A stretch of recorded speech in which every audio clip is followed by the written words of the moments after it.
Hello CloudCannon friends. I'm Tom, a developer here at CloudCannon, which is a Git-based CMS for static site generators. Today we're going to use Astro, which is one of the fastest growing SSGs out there. We'll take a theme off their themes page, which you can find at astro.build/themes, and we'll set it up for visual editing in CloudCannon.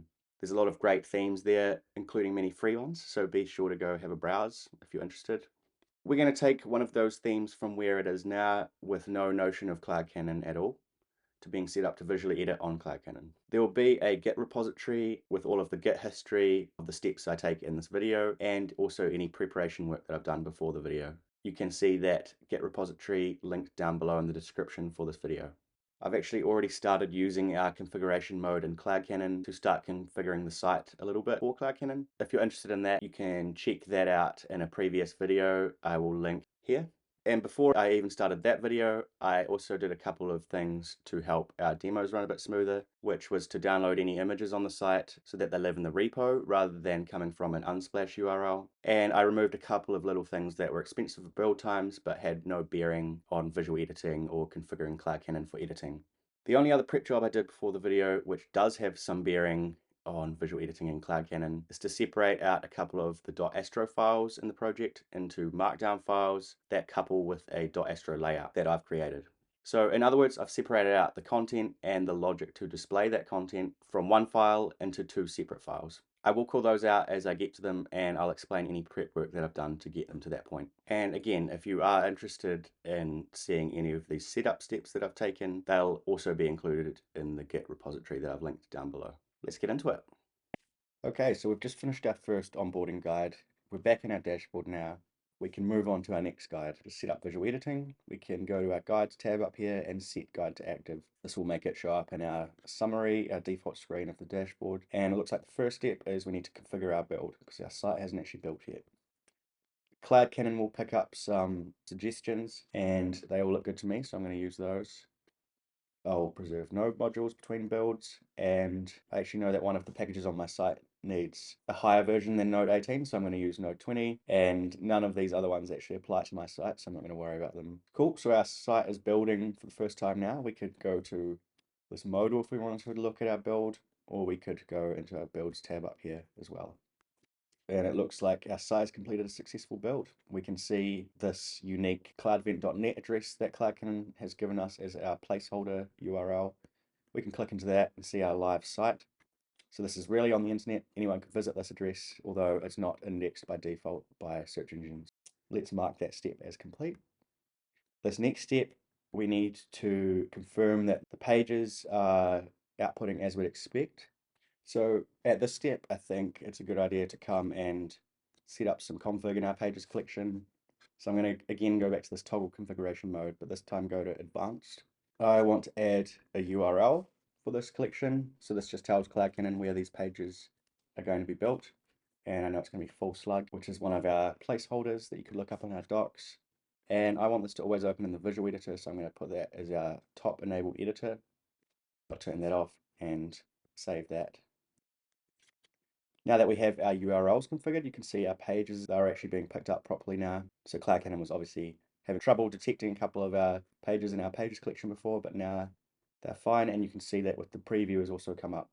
Even though we don't have any preview config for this collection configured, our pages will just use our default of going to grab a screenshot of the page if you don't have any other preview config defined. One other little housekeeping thing I wanted to do before we get into setting up visual editing properly is I wanted to show how you would still change your config, not through those purple buttons that you see when you toggle configuration mode on.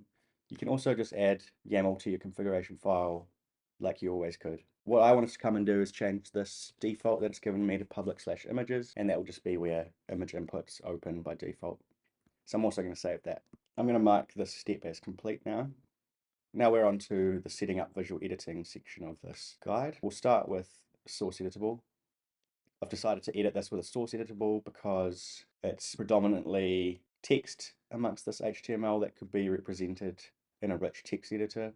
And it's also a hard-coded HTML layout, so changing things in here isn't going to affect some other page, it only affects the contact.astro page. Cool, so we can set up our first editable here. Let's do a simple one first. Data editable equals source, data path, we need the path of the file, which is source/pages/contact.astro. And if I refer to the guide, we can see we need a data key. Data editable, data path, data key. This data key just needs to be unique to this data path. So we'll call this heading, and then I'll copy some of this for the rest of this page. This paragraph looks good because all the contents of this could be represented in a rich text editor. I'll call this one content. Cool, so we've done these two sort of basic ones, and these have an obvious element to add these attributes onto, so we can just do it as you've seen it using attributes. These fragments we can't really add a data editable to, so instead we'll use the web component equivalent where we go editable source, and we can wrap the contents that we need to with that web component. Then it needs a data path on it still. We'll go grab these values. This can be title, so that's different to this data key down here. Again, it just needs to be unique to the page.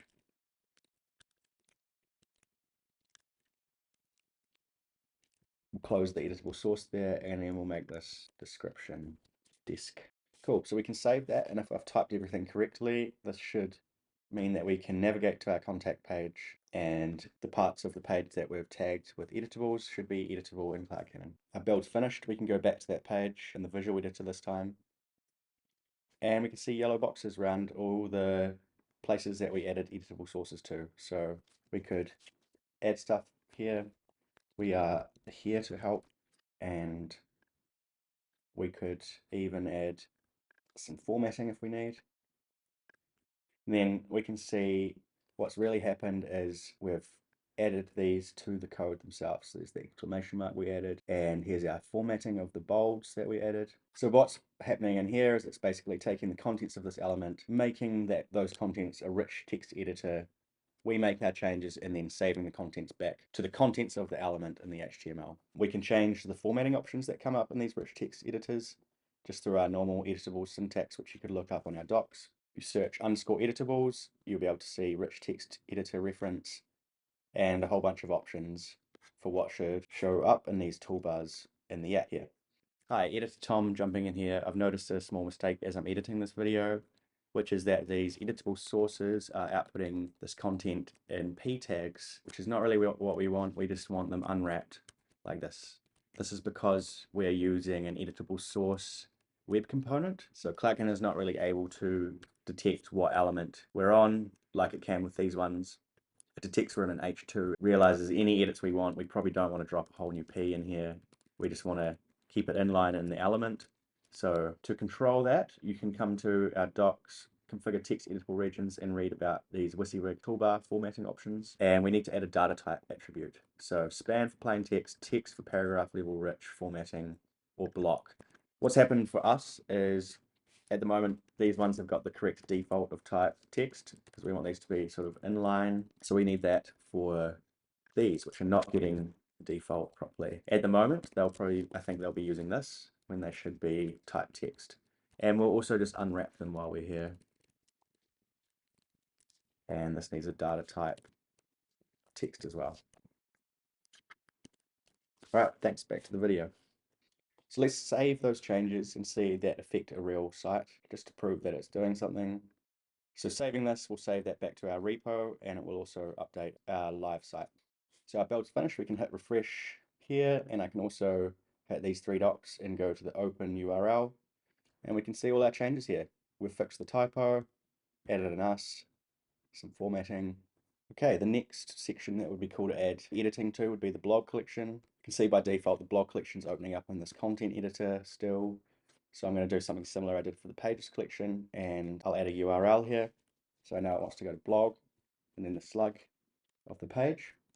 And so we can add some enabled editors here. I want these posts to open in the visual editor by default and have the option to open in the content editor. So that plus the URL is that config done. Then if I go into one of these pages now, it will open up in that visual editor that we saw before. Oh, and I'll turn config mode off. So before we move on, let's refer back to our in-app guide. So we've done the source editable regions. We can try a text one now. There's also more detailed docs on our documentation site here. If you click on the setup visual editing, and that's where I am in this other tab I have open. This goes into a lot more detail than the in-app prompts, so good to have that open as well as you work. Let's add a text editable region, and we'll use the blog collection to demonstrate this. So if we sort of did the same thing as the contact page and went to the source editor here, we'd see actually that this is a markdown file pumped through an Astro layout, and that's the resulting page that you see at the end. This is a really nice setup for CloudCannon because we have this natural mapping of this is all content data to the editable region that it gets used in eventually. So we can't just edit in the source file, we need to go find the layout for these, and that will be in our file browser down here. So for the blog pages, we can go to pages directory, and there's some routing for each of the blog items in here. I need to add our data editables to here. So I can see if I refer back to our onboarding docs, we can actually add this to our pages file, and we need to find where these pieces of data are coming from. So I can see that we're grabbing entry from the props, we're getting the front matter data under a space of data, and then accessing each piece of information from front matter. So I can just go to each containing element and add these data props here. So this one's obviously category. I can tell from this entry.data.category that this comes from the root of the front matter under a key called category. So I'll just copy and paste those to the rest. See, this one's from title, and I think this one's probably from author. Then for this piece of content, this is taking the markdown file's body content and outputting that under this content. I will also wrap this as a data editable text, but use the special data prop of content, which just tells CloudCannon to use the body content of files using this layout. Cool, so I can save those changes, and we could go back to our blog collection, and we can go to one of these posts now. We can see that all of this is editable now. And if we change something like this, we can change this to guides, and it will update. So that's updating the front matter of the markdown file. We can make some changes in the middle of this body content as well if we like. So maybe hello, and I'll add an image. Since we've configured our image paths, should open at the right spot as well. And I can just use an image in here. So we can see what edits that actually made. We can see that it's connected to our front matter here. We added some punctuation, and I changed the category to guides, so that's also been updated. And then if we look at our body content, we can see a new paragraph of hello and an image that I've added. And if I save those changes, we can navigate to the page on the live site and also see that come through. That build has finished, and I can refresh that page and we can see our changes here. The new image, new paragraph, all of this. Cool, so we'll tackle this pricing page next. The AstroShip template originally makes this just a pricing.astro page. In our pages directory, it's just like contact or something. We basically changed this from a hard-coded .astro file with all the content and layout information in it in one place into a markdown file that contained the content and a layout file that contains the logic of how to display that content. And then I've just given this pricing page front matter key of layout to tell it what layout it is, and then an array of plans. And this will show how we can edit those array type editable regions. So for that, I'll have to go to the pricing layout. I can't go to the markdown for that. So layouts, pricing layout. These look similar to what we've already done, so we'll just focus on the array. So the array is wrapped in a div, which means we don't need a web component. We can just use a data editable here, type array. And again, we need to provide a data prop. So this is coming from plans, as we can see from plans.map. And then we need to wrap each array item in its own web component, or at least an element containing the HTML attribute. We don't have a clear element to wrap it, so I'll use a web component, editable array item, and we'll wrap pricing card with that. So I've just surrounded the map here with a data editable of array, data prop of plans, and I've just given it a data direction of row, which is a unique HTML attribute to the data editable array. Save and wait for that to build. When my site is finished building, my pricing page has the latest data editables on it. You can see that each array item is now surrounded by a box, which suggests that it's editable. I can drag these around now, which also updates the order here. And we can change some of these.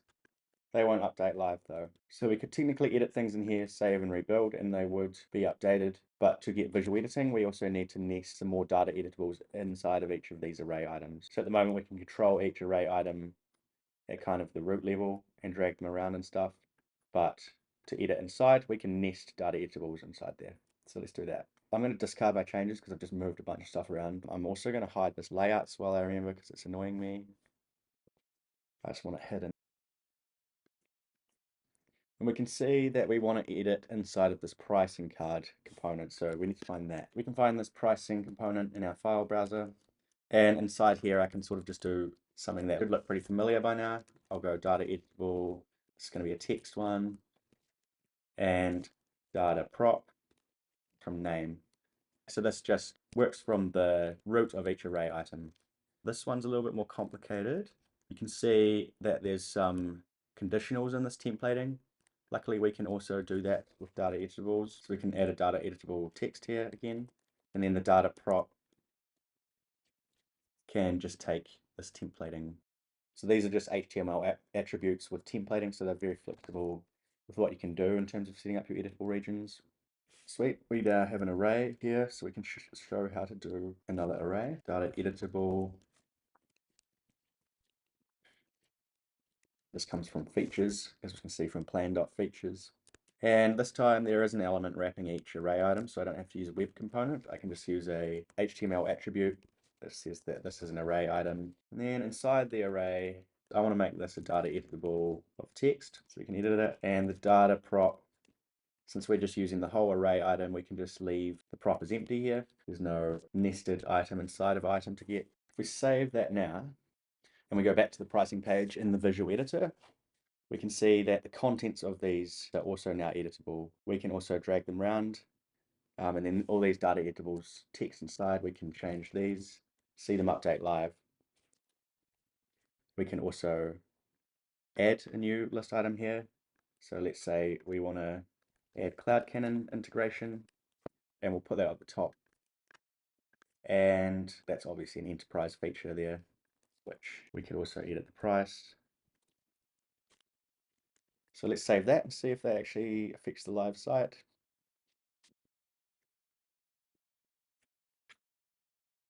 Build's finished. I can refresh the live page and we see our updates. Cool, so if we refer back to our dashboard setup visual editing guide now, we can see that CloudCannon has detected we've done some source editable regions, some text editable regions, taking care of arrays. We'll leave image today, but we will go into a basic page building system with components. So before the video, I installed the CloudCannon Editable Regions package, and in my Astro config file, I've grabbed Editable Regions out of the Astro integration from that package and added it to my Astro integrations here. So we'll show how to set this up on our homepage here. And one thing I've done before this video is turn this index.astro page into a markdown page with a layout. So I've separated all the content here and I've put it into front matter, and I've combined that with a layout called index layout, which we can see here.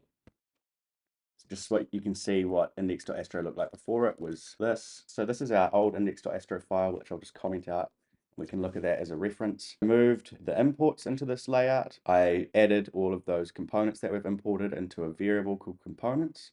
Then in the templating for this layout, I grab front matter for the page, which comes from that markdown file that we looked at. Grab the content blocks, which is an array of components with their names and props. So we loop over that, find which component we're actually wanting to render out from that front matter field of type, and then we return that component with any props that it may have. So yeah, just some prep work that I did before, and this will make it nice and easy for us to tag our layouts with the editable regions we need and map those to the specific pieces of content that we need. So to start, I'll make some changes in this layout. I will wrap this array here in a web component called editable array, and that's because there's no obvious element to put this on, so I make a web component instead. On that web component, we need a data prop as normal. That's coming from content blocks. We'll also need to add a data ID key here and a data component key.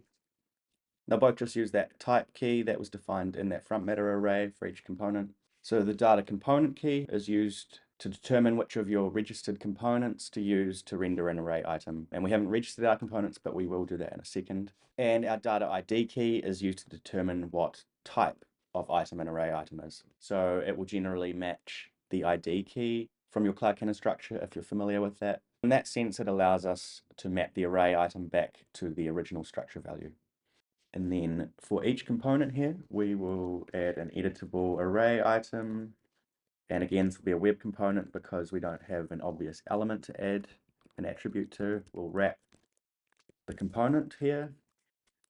Then on each editable array item, I'll also add a data ID, and that will be type, and a data component.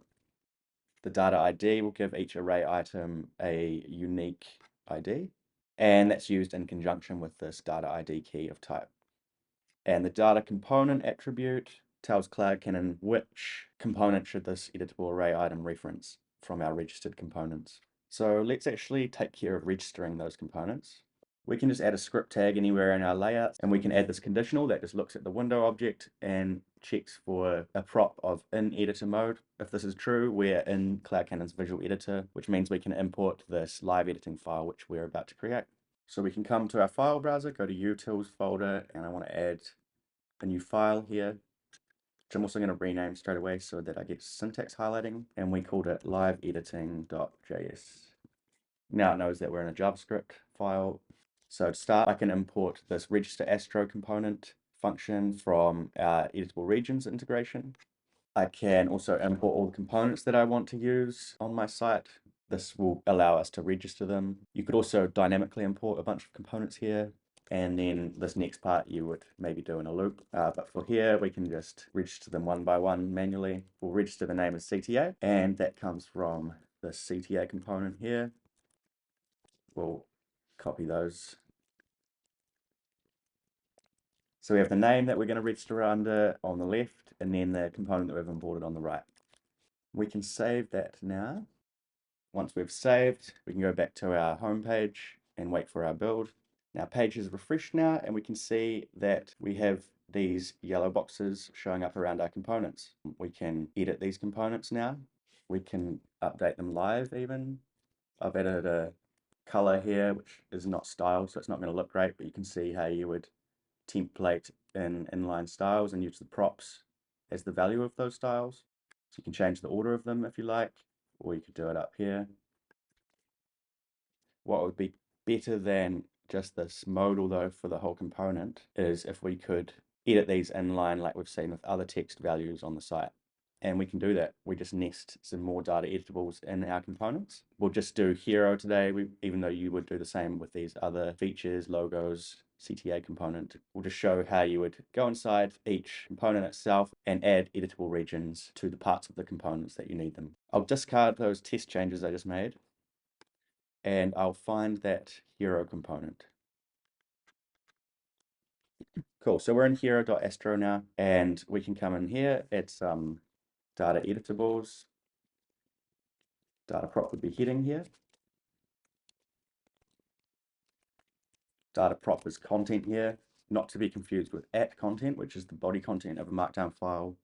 This is actually just a prop in front matter. Cool, and we can just save those and see how that affects the inner contents of our component. If we go back to pages where hero is used, and if we now refresh after our build has finished, we can see these inline fields appear in our component. We could still change things that aren't represented by those nested data editables, but if we like, we can also edit inline on the page. Let's just save that one more time and see that it works on our live site. So we can refresh that page now, and we can see this beautiful background color pop up and our little edit we did on the text.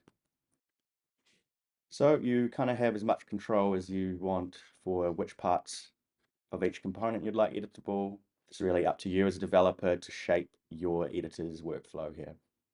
So that is a quick overview of how you'd start setting up an Astro site for live visual editing on CloudCannon. We'd love to hear any feedback that you have for this, either through any of our support channels, our CloudCannon community space, or you could leave a comment on this video. Thanks for watching this far. I really hope it was helpful. Happy building, happy editing, and I'll see you in the next one.